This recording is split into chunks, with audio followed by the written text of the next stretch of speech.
우리 사사기 이제 마지막 시간입니다. 사사기 마지막 시간, 레위인과 베냐민 지파라는 제목으로 우리 사사기의 마지막 장을 나누도록 할게요. 우리가 지난주에 엉망진창의 신앙생활에 관해서 봤죠. 그래서 하나님 중심이 없는 신앙생활이 엉망이잖아요. 그죠? 우상과 하나님을 믿는 믿음이 혼재되어서 종교적 혼합주의에 빠져서 세상에 물들어 사는 우리 사람들의 모습을 우리가 보았죠. 자, 오늘 두 번째로는 이제 두 번째 에피소드예요. 이 사사기의 일면을 보여주는 사건을 보여주는 사건이라 할 수 있죠. 우리 지난주의 사건이 종교적 타락과 종교적 혼합주의에 관한 에피소드였다면 이번에는 도덕적으로 타락한 이들의 실상을 보는 장면이 돼요. 그래서 저는 50평생 동안 이 말씀을 본문으로 해서 설교를 들어본 적이 없어요. 왜냐하면 너무나 끔찍하니까 우리 목사님들이 다루지를 못했죠. 그러나 우리 사사기를 우리가 다루면서 우리가 신앙의 악순환을 끊어야 한다는 주제로 5주차까지를 우리가 맞이했죠. 그래서 우리가 말씀 중심에 서서 우리가 살지 않을 때 이 도덕적으로 얼마나 사람들이 타락할 수 있는지 우리 보여주는 거예요, 여러분. 그래서 얼마나 여러분 더러운 죄악들을 하나님 앞에서 우리가 저지르면서 사는지 모르겠어요. 그래서 오늘 사사기 레위인과 베냐민 지파에 관한 말씀 사사기 19장서부터 끝장 21장까지 우리가 나누면서 이 끔찍한 사건을 우리가 한번 살펴보도록 할게요. 자, 19장 1절이죠. 우리 19장 1절 말씀 합독해 볼게요. 시작. 이스라엘에 왕이 없을 그때에 에브라임 산지 구석에 거류하는 어떤 레위 사람이 유다 베들레헴에서 첩을 맞이하였더니 그렇죠? 지금 레위인인데 레위인에게는 하나님께서 이렇게 거처를 다 마련을 해 주셨고 또 레위인이 살 수 있게끔 또 11조를 통해서 레위인들이 다 살 수 있었죠. 그러나 이 시대, 이 자기의 본의대로 살아가는 이 시대가 되면은 어떻게 되냐면은 이 레위인이 에브라임 산지 구석에 거하고 있다고 하는 거죠. 이게 뭐죠? 종교인에 대한 무관심이죠. 종교인에 대해서 아무 관심이 없어요. 그래서 성도들이 목사님을 챙겨주는 것도 없고요. 목사님을 위하는 것도 없어요. 이렇게 하나님과 멀어지는 세대를 살아가잖아요. 그러면 목사가 목사다운 존경을 받지를 못하고 목사가 목사로서의 권위나 또 존중을 받지 못해요. 여러분, 이 말씀 속에서 우리가 볼 게 에브라임 산지 구석에 살고 있는 거예요. 산지 구석에. 아무도 관심 없는 레위 지파로서 이 레위인은 하나님의 일을 하는 사람들이 레위인이에요. 그렇죠? 그러나 이 시대에서는 아무도 신경 써주질 않아요. 그런데 저는 지금 오늘날 이 평신도들의 타락을 말하는 게 아니라 이 레위인에 대해서 보니까 이게 저는 이 백성들의 타락인 줄 알았어요. 백성들의 타락이기도 하죠. 그러나 이 레위인을 우리가 한번 주목해서 보도록 할게요. 자, 이 레위인은 누구예요? 오늘날로 따지면 목사님이라고 상징할 수가 있는 거예요. 그런데 지금 장난하면 안 돼. 자, 19장 하반절에 뭐라고 그래요? 유다 베들레헴에서 첩을 맞이했다 그래요. 하나님 말씀이 뭐예요? 레위인은 하나님께서 일부 일처제로 한 아내를 맞이하여서 한 아내가 낳은 자녀들을 키우라고 하나님 말씀하셨는데 레위인은 첩을 맞이하고 있는 거죠. 이 첩을 맞이했는데 이것은 무엇이냐면 이 당시에는 일부 다처제였어요. 일반인들은 일부 다처제였어요. 그러나 하나님의 명령은 한 처를 얻어서 한 처가 살라고 말씀하셨어요. 그럼에도 불구하고 아브라함도 후처를 맞이하고 그랬죠. 그러니까 이런 것들이 사실은 하나님의 말씀에 위배되는 모습들이에요. 그러니까 이 레위인은 더욱더 철저하게 하나님의 율법을 따라야 하는 사람에도 불구하고 그러니까 세상의 시류에 싹 속해가지고 자기도 천맞이하고 사는 거예요. 자기도 천맞이하고 살고 자기도 바람 피고 이러고 살고 있는 거예요. 보세요. 자, 19장 2절을 보면 더 가관이에요. 더 가관이에요. 우리 한번 읽어볼까요? 시작. 그 첩이 행음하고 남편을 떠나 유다 베들레헴 그의 아버지의 집에 돌아가서 거기서 넉 달 동안을 지내매. 자, 첩을 맞이한 것도 이 가정이 엉망인데 첩을 맞이했다는 건 뭐예요? 본처가 있다는 거잖아요. 그죠? 본처가 죽었는지 살았는지 모르겠는데 첩을 맞이했는데 근데 이 들어온 이 첩이 행음을 했다는 거예요. 오늘날은 간통을 저질렀다는 거예요. 근데 이 원어를 살펴보니까 그 첩이 행음하다 이렇게만 나온 게 아니라 그 첩이 남편을 대항하여 행음했다 이러는 거예요. 그러니까 남편에게 뭐가 불만이 있었어. 이 첩이 남편에게 불만이 있는데 남편에게 불만한 사항을 따라서 간통을 저지른 거야. 제가 볼 때는 맞바람 핀 것 같아. 맞바람을 핀 거야. 맞바람 피고 도망갔어. 자기 아버지 유다 베들레헴 지역으로 아버지 있는 집으로 도망간 거예요. 도망갔으면은 바람핀 여자 도망갔는데 뭘 그걸 또 데리러 가. 그걸 또 데리러 가요. 근데 데리러 가는 것도 웃겨요. 19장 3절 보세요. 그의 남편이 그 여자에게 다정하게 말하고. 이게 지금 다정하게 말하는 문제예요? 아니 간통 저지르고 간 여자인데 다정하게 말했다는 거예요. 그러니까 이게 지가 아쉬우니까 이런 거예요. 레위인이 보세요. 이 레위인의 위선을 이제 한번 볼게요. 다정하게 여보 우리 같이 살자 이런 바람핀 여자 앞에서 지금 뭐라 그래요? 알량을 떠는 거예요. 알량을 막 이렇게 떠는 거예요. 이게 알량을 떨 문제입니까? 징계할 문제지. 그렇죠? 근데 이게 행음한 자는 율법상으로 어떻게 해요? 원래 죽이는 거예요. 죽이는 거예요. 근데 오늘날에는요, 이 시대는 그냥 완전 엉망인 거예요. 뭐 행음을 했던 간에 그냥 아버지도 그래요. 여기 아버지도 간통 저질러가지고 집에 도망온 딸을 혼내야죠. 근데 넉 달 동안 지내게 했다는 거잖아요. 그러니까 이게 뭐냐면 도덕적 기준이 없는 거예요. 하나님의 말씀에 위배해서 큰일 나는 것도 없고 내 마음대로 죄를 저질러도 그게 죄가 되는지도 모르고 죄를 저지르고 온 딸을 또 맞이하는 아버지가 있지는 않나. 간통으로 도망간 아내를 다정한 말로 데리러 가는 레위인이 있지는 않나. 그러니까 뭐 하나가 기준이 없는 거예요. 이렇게 여러분 하나님이 없는 집에 보면요. 아버지가 아니에요. 막. 아버지한테 애들이 그냥 엉망이고요. 부인도 남편이 아니에요. 남편도 자기 마음대로 대하고요. 보니까 여기서도 막 어느 할머니 있는데 할아버지가 일 안 한다고 쥐 잡듯이 잡는 거야. 쥐 잡듯이 잡아. 진짜 너무 민망할 정도. 아직 그거 좀 똑바로 갖다! 막 이렇게 소리. 남편 말도 못하고 이러고 따라가. 불쌍해 죽겠어. 뭐 집에 위계도 없고 질서도 없고 그리고 자식들이 막 범죄하고 돌아오고 막 근데 범죄하고 돌아왔는데 이것을 징계하지도 못하고 집안이 그냥 완전 이게 뭐예요? 콩가루가 돼버려요. 콩가루. 여러분 지금 이 사사기는요 이렇게 지금 되는 거예요. 그랬더니 이 레위인이 남편이 오니까 이 장인이 기쁜 거야. 장인이 기쁘잖아요.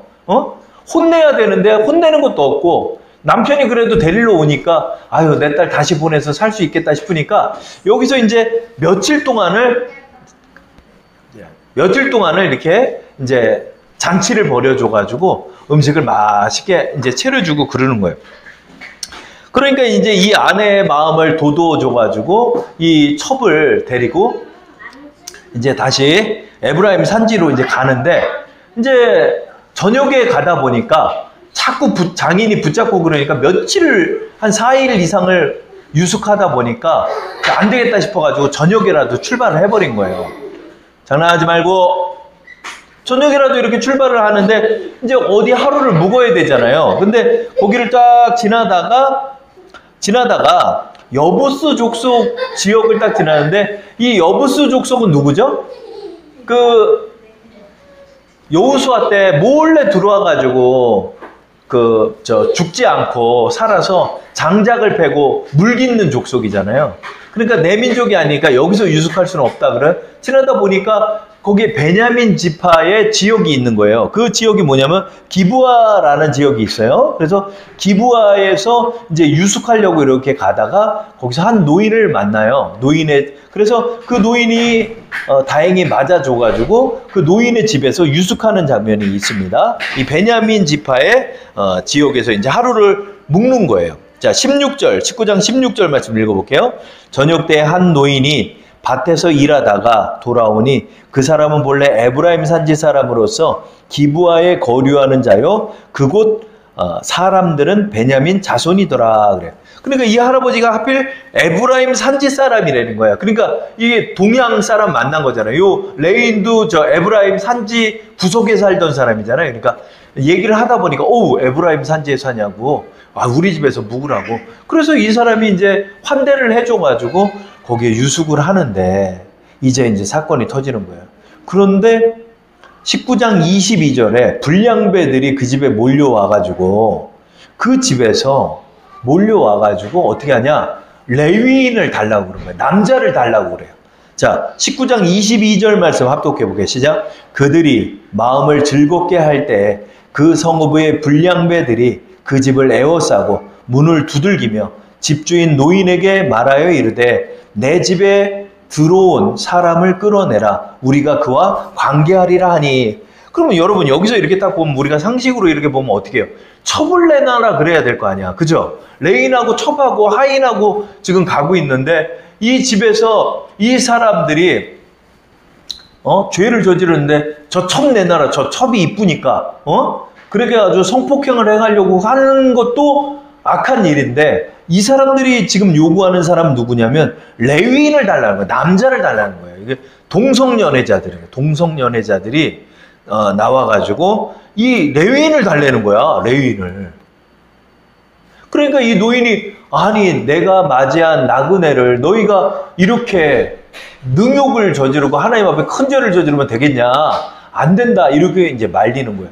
여러분 여기서도 이거 보세요. 지금. 저 이 장면 딱 보고 깜짝 놀란 게 이 장면이 뭐랑 비슷해요? 뭐 떠오르는 거 없어요? 그렇지. 소돔과 고모라랑 똑같아.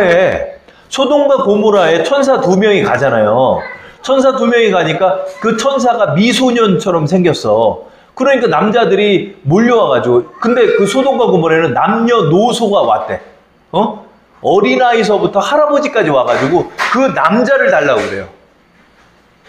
그러니까 여러분 이곳이 지금 베냐민 지파에서 얼마나 타락했나 이걸 보잖아요. 얼마나 타락했냐고요.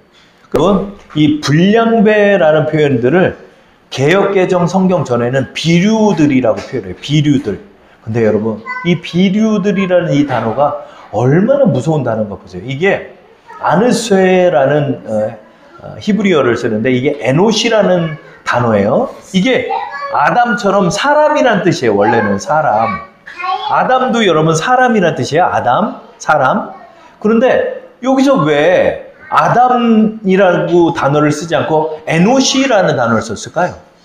이게 똑같은 사람이에요. 똑같은 사람. 그러니까 people 그런 의미예요. 그런데 people이나 뭐 a man이나 이런 의미가 있겠지만 여기서 더 숨겨진 단어들은 뭐냐면 이것은 의롭지 못하고 불결한 인생, 죽을 수밖에 없는 인생, 죄 많고 사악한 인간, 하나님의 사랑을 받을 가치가 없는 무가치한 인생이란 뜻이 담겨 있는 거예요.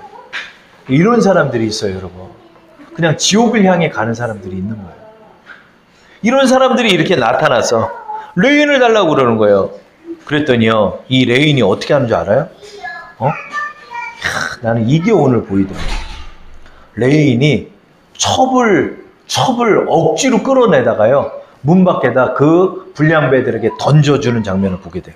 그 25절에 있습니다. 우리 다 함께 합독할게요. 시작. 무리가 듣지 아니하므로 그 사람이 자기 첩을 붙잡아 그들에게 밖으로 끌어내매 그들이 그 여자와 관계하였고 밤새도록 그 여자를 능욕하다가 새벽 미명에 놓은지라. 여러분 여기 이게 참 비참한 단어, 이 문장이에요. 25절 보면 무리가 듣지 않는 거예요. 그러니까 야 노인이 막 막으니까 노인이 막아요. 차라리 내 딸을 데려가라고까지 얘기를 해요. 노인이 내가 환대를 했는데 나 때문에 이 사람이 능욕을 당할 수는 없으니까 그렇게까지 얘기했는데 무리가 듣지를 않는 거야. 그러니까 어떻게 한다? 자기가 붙잡혀서 자기가 죽게 생겼으니까 그 첩을 붙잡아다가 여기서는 이 그 원어적인 의미를 보면 아주 완력을 가지고 강제로 끌어내다시피 해가지고 문 밖에다 던져버리는 거예요. 그러니까 이 장면에서 무슨 장면이냐면 첩은 안 나가려고 막 이렇게 막 가구를 붙잡고 막 이렇게 하는데 이 레위인이 돌변을 해가지고 그 멱살을 잡듯이 해가지고 남자가 힘이 세잖아요. 그러니까 그 여자는 안 나가려고 하는데 그 여자를 붙잡아다가 문 밖에다 던져버리고 문을 닫아버리는 거예요. 여러분 다시 한번 볼게요. 19장 3절 말씀 상반절을 읽어볼게요. 시작. 19장 3절 시작. 그의 남편이 그 여자에게 다정하게 말하고 그를 데려오고자 하여 다정하게 얘기를 하고 이제 막상 자기가 죽게 되니까 그 첩은 나가지 않겠다고 살려주세요라고 소리를 질렀는지도 몰라요. 그랬겠죠, 여러분. 한번 생각해 보세요. 그 집을 불량배들이 에워싸고 있는데 거기다가 자기를 던지려고 그러는데 여자가 가만히 있겠어요? 안 나가려고 발버둥 치는 거를 붙잡아다가 돌변해가지고 아주 비정하게 문 밖에다 던져버려요. 그랬더니 이 나쁜 놈들이 어떻게 하냐면 여자와 관계를 했다. 이게 이제 여자와 관계를 한 게 아니죠. 이게 성폭행한 거죠. 강간을 하는 거죠. 근데 강간으로 그친 게 아니라 밤새도록 그 여자를 능욕했다는 거예요. 능욕했다는 거예요. 이게 이제 어떤 짓을 벌였는지 모르겠어요. 그러니까 이게 그냥 성폭행을 당한 것도 비참한데 더 못할 짓까지 이놈들이 한 거예요. 그러니까 여자가 밤새도록 그렇게 일을 당하고 기다시피 해서 그 노인의 집 문 앞까지 와서 그 노인의 문 앞을 문을 두들기다가 문지방에 손을 내려놓고 거기서 죽어요. 자, 26절 읽어볼게요. 동틀 때 여인이 자기의 주인이 있는 그 사람의 집 문 앞에 이르러 엎드러져 밟기까지 거기에 엎드러져 있더라. 그리고 죽어요. 레이는 보세요. 죽었는데요. 통곡하는 장면이 없어요. 그 여자의 시체를요, 그냥 나귀에 싣고 자기 집으로 그냥 와요. 참, 레인 비정하죠, 여러분. 이 놈이 나쁜 놈이더라고요, 보니까. 저는 그동안은 이 레인에 대해서는 몰랐어요. 그냥 이 베냐민 지파가 악한 줄 알았는데, 베냐민 지파 당연히 악하죠. 그런데 이 레인이 이게 아주 몹쓸 놈이더라고요. 그러니까 자기 필요에 의해서 첩을 데려오려 하고, 자기의 필요에 의해서 첩을, 그 생명을, 그것도 자기 아내인데 던져버리다시피 그렇게 해서 자기 대신 죽여버리는 거예요. 그러니까 레인이 사실은 이 첩을 죽인 거예요. 레인이 죽인 거예요. 근데 이 레인이 누구를 상징하죠? 종교인을 상징하는 거예요. 비정한 종교인. 세상에 적당히 그 시류에 속한 종교인. 남들과 함께 똑같이 바람피고 똑같이 첩을 들이고 그렇게 똑같이 살아가는 사람. 그러니까 이게 종교적 타락도 우리에게 보여주는 장면이 되는 거죠. 그러니까 이 레위인이 울지도 않아요. 울지도 않아요. 그러니까 여러분, 비정한 민낯을 보이는 자들은요, 아주 비정하게 나가는 거예요, 나중에는. 그렇게 해가지고 자기가 울어야죠. 자기 때문에 죽은 건데 지가 당하고 죽을 일을 이렇게 죽였잖아요. 그러니까 그 여자를 데려다가 어떻게 하냐면 자기 집에 딱 이르러서 이 레위인들은 칼이 있어요. 왜 그러냐면 항상 번제를 드리잖아요. 그러면 동물의 각을 뜨기 위해서 이 큰 칼이 있다고요. 근데 그 큰 칼로 이 첩을 12조각을 내요. 12조각을 내서 어떻게 하냐? 각 지파에게 보내서 내가 이런 꼴을 당했다라고 각 지파들에게 보낸 거예요. 12지파에게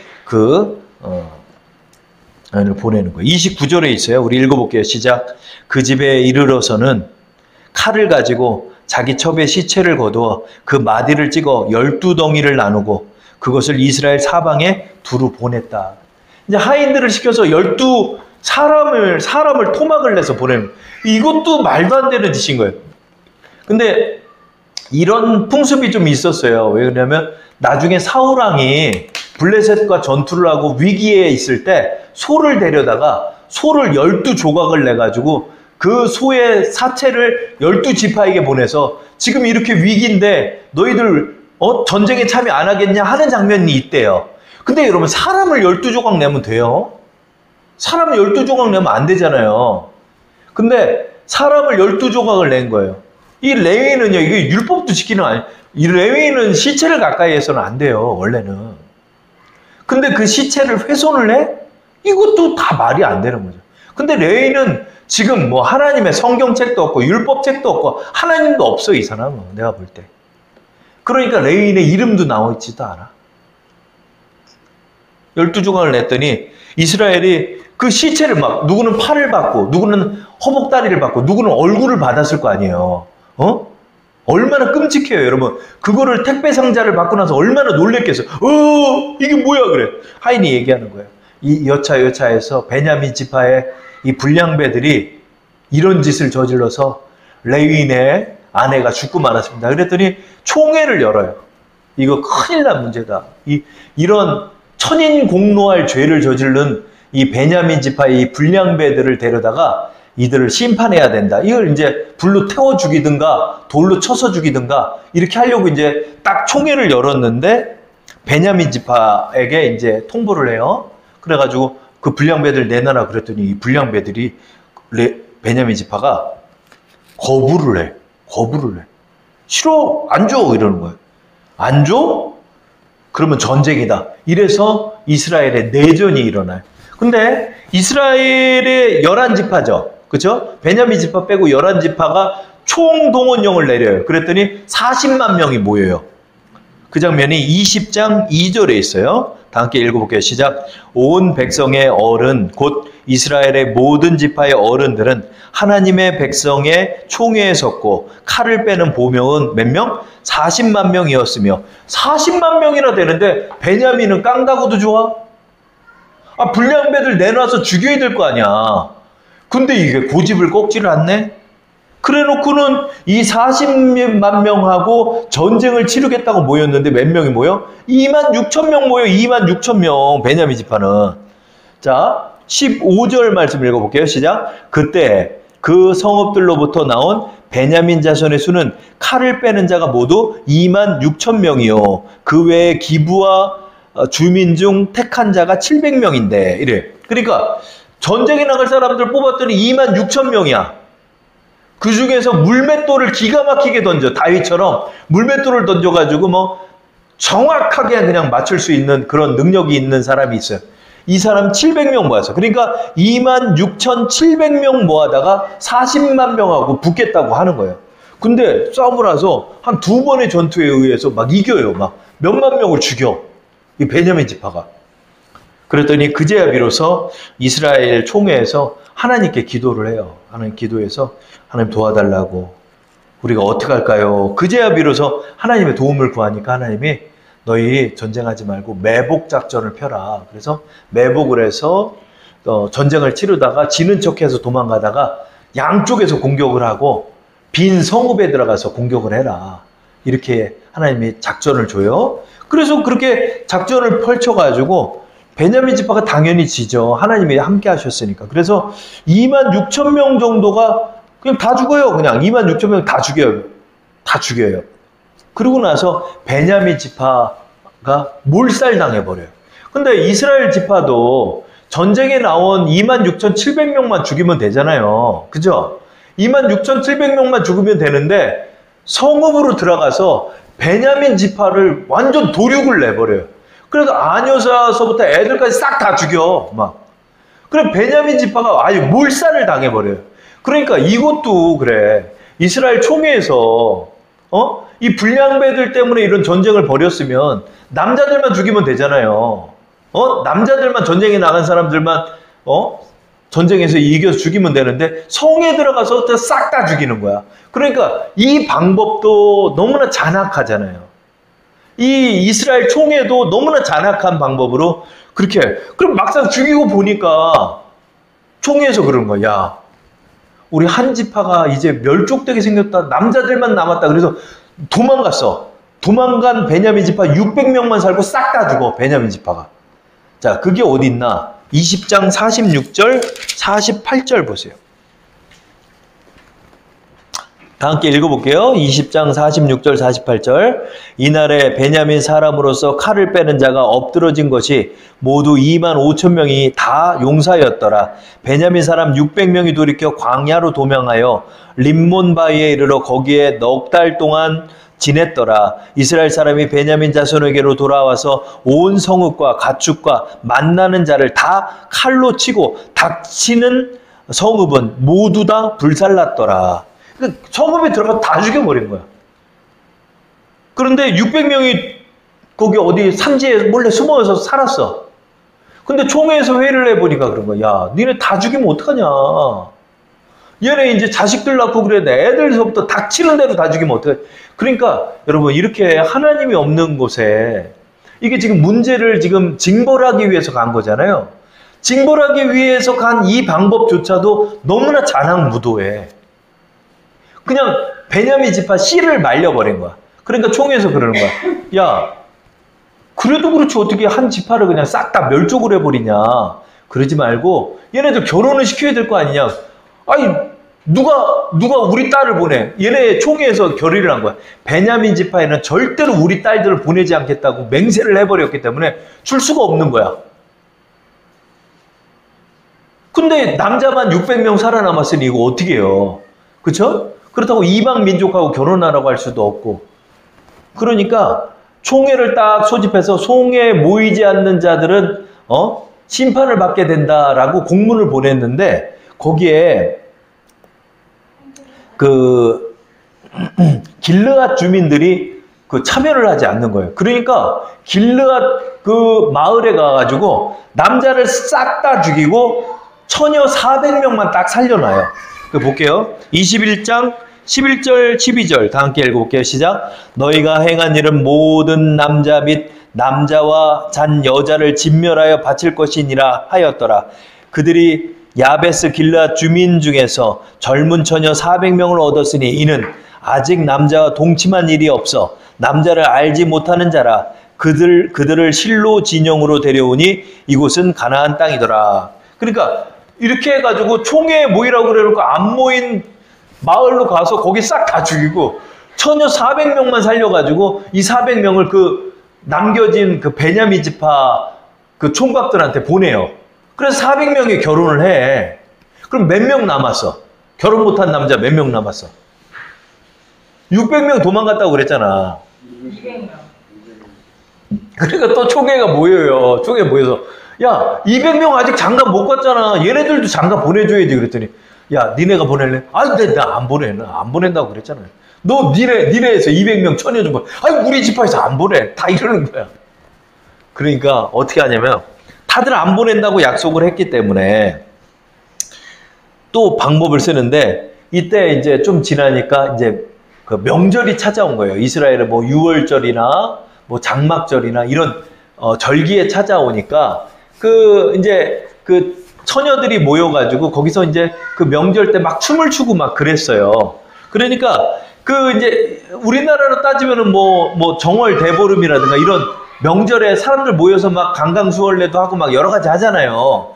그런 것처럼 이 이스라엘 처녀들이 모여가지고 야 여기 무슨 일을 벌이나 보자 하고 처녀들이 오니까 베냐민 지파 그 장가 못 간 200명한테 얘기를 하는 거예요. 야 니네 산속에 숨어 있다가 춤추러 나온 여자 200명 있으면 니네가 알아서 잡아가. 이렇게 얘기를 해요. 그러니까 숨어 있다가 그 포도원에 숨어 있다가 200명의 아가씨들이 와가지고 명절에 야 우리 막 즐겁다 춤추자 하는 여자들을 일종의 보쌈을 해가지고 가게 하는 거예요. 그 장면 어디 있나 한번 볼게요. 21장 21절에 있어요. 21장 21절 읽어볼게요. 보다가 실로의 여자들이 춤을 추려 나오거든 너희는 포도원에서 나와서 실로의 딸들 중에서 각각 하나를 붙들어 가지고 자기 아내로 삼아 베냐민 땅으로 돌아가라. 그래 200명이 숨어 있다가 아가씨들 춤추러 나오니까 그 여자들 그 보쌈에서 데려가요. 그러니까 이 총회에서는 그냥 눈 감아 주는 거예요. 눈 감아 주는. 내가 딸을 주겠다고 주지 않겠다고 맹세를 했기 때문에 직접적으로 주지는 못하지만 니네가 보쌈에 가는 건 내가 눈 감아 주겠다 한 거야. 그래서 이렇게 데려가요. 그리고 끝나요. 이게 말씀이에요, 이게. 참, 너무 허망하고 비참하고 끔찍하고 기괴한 사건이죠, 여러분. 이게 성경 속에 이렇게 담겨 있는 거예요. 자, 여러분, 왜 사사기가 이렇게 해서 끝나요, 그냥? 끝나고 다음 룻기로 넘어가는 거예요. 여러분, 이 말씀을 보면서 우리가 어떤 것을 볼까요? 사사기의 이제 결론을 맺는 거죠. 우리가 사사기를 보면서 이렇게 하나님 말씀 중심이 없고 하나님의 뜻 안에서 온전히 순종하고 말씀의 기준과 또 하나님께서 인도하시는 길을 따르지 않는 사람들의 삶이 어때요, 여러분? 정말로 도덕적인 타락과 하나님 앞에 끔찍한 죄악들과 종교인의 타락과 신앙의 무질서와 종교의 혼합주의가 혼재되어 있는 너무나 끔찍한 사사기의 모습을 우리는 보게 되잖아요. 그죠? 그럼 우리 사사기를 통해서 뭘 배워야 된다고 그랬죠? 타산지석으로 삼아야 된다. 우리는 절대 저래서는 안 된다. 만약에 우리가 하나님 말씀 중심에서 벗어날 때 우리도 저렇게 될 수 있다는 거예요. 그래서 여러분, 저는 21장 3절의 말씀이 마음에 와닿더라고요. 21장 3절 제가 읽어볼게요. 이르되 이스라엘의 하나님 여호와여 어찌하여 이스라엘에 이런 일이 생겼습니까? 이러잖아요. 어찌하여 우리에게 이런 끔찍한 일이 생겼습니까? 여러분, 하나님 말씀에 중심이 없을 때요, 집안에서 막 끔찍한 일들이 벌어지는 거예요. 막 집안에서 살인 사건이 벌어지질 않나? 강간 사건이 벌어지질 않나? 토막 살인이 일어나질 않나?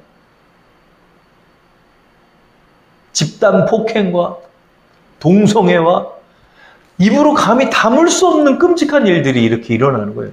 우리 사사기는 결코 다루고 싶지 않은 말씀들이지만 우리가 이 끔찍한 일들을 보면서 우리의 마음속에 경계로 삼아야 돼. 우리의 가정들이 어땠습니까? 우리의 인생들이 어땠습니까? 얼마나 끔찍해서 우리의 마음속에 이런 말을 한 적 없나요? 어찌하여 나에게 이런 일이 일어났습니까? 어찌하여 우리 집에 이런 일이 일어났습니까?